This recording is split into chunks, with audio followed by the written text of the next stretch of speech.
Hello everyone, in last lecture we have seen how we can download and install CLibs on Ubuntu operating system. Then we have seen some examples how we can execute some simple prefix notation in CLibs. Today in this session we will see how we can create new source file using vim editor in Linux. vim editor is already available in Ubuntu operating system. So just to check the newest version of vim editor, you need to type sudo apt-get install if it is not installed on your system.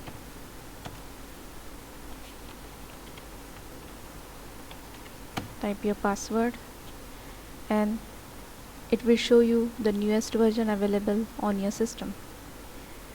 So to create new file in vim editor, we need to type vim, then file name example2 dot.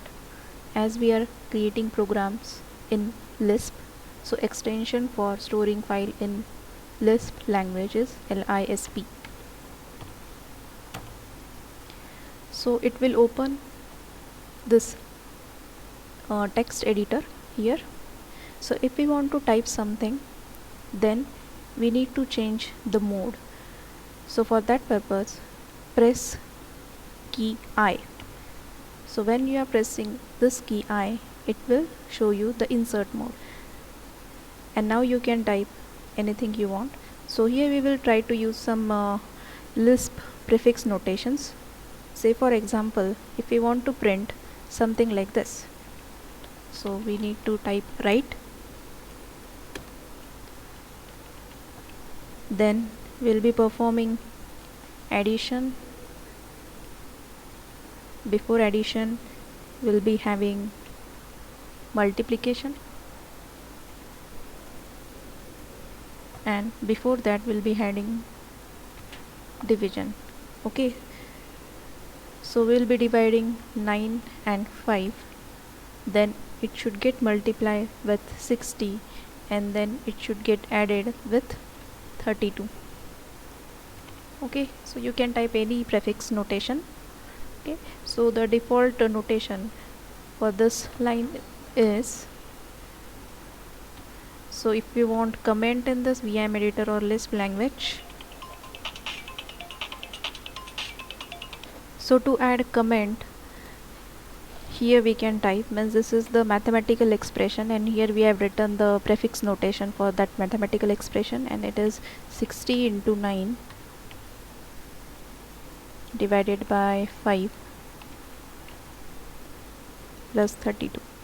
Okay, so this is your mathematical expression, and this one is what here we can write it in the prefix notation. So after that, if you want to save this file, you can press escape key, then type colon, W for write and Q for quit.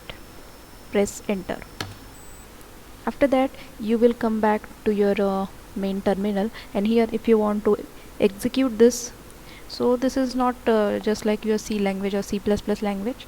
Here we are interpreting this Lisp, right? So here we have to use this C Lisp editor. So simply to execute this program directly without compiling it, here we can go for C Lisp command, C Lisp, then name of the file, that is ex2.lisp, and then hit enter.